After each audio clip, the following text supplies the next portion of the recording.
education is older than schooling. Long before we had schools, universities, and colleges, human beings were passing on their knowledge and understanding to their children, but they were doing it almost incidentally as they went through their daily lives. For pre-industrial people almost everywhere in the world, education wasn't a preparation for life, it was a part of life. That ancient and powerful style of education still exists, and that's the lifetime preoccupation of Dr. Gregory Cajete. A Tua Indian from the Pueblos of New Mexico, Greg Cajete has spent his life striving to harmonize indigenous ways of learning and knowing with Western science and scholarship.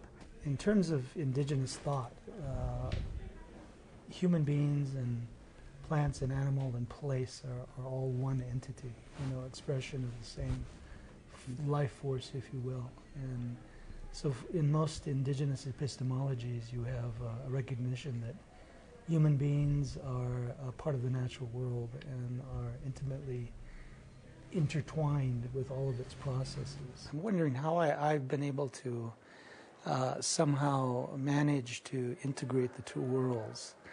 And I think part of that has to do with maybe ways that I was conditioned in my early days growing up in Santa Clara Pueblo, New Mexico, in terms of interacting with lots of different kinds of people, but always remembering and always having a sense of my home and my community. I think, when you talk about indigenous thought, you're really talking about a continuity, almost a circle of thought that is ever evolving and ever changing and ever, it's a continuation of movement.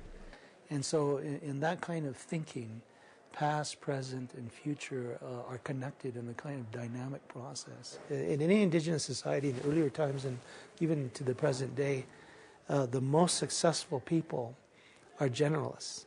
They're people who know how to do many things, not just one thing, but many things, and who learn how to do those many things well. And so that insight then helped me to think about, okay, how can I take that idea, which is a part of indigenous understanding of what the learning process is, and make it work for me in a contemporary setting. For The Green Interview, I'm Silver Donald Cameron.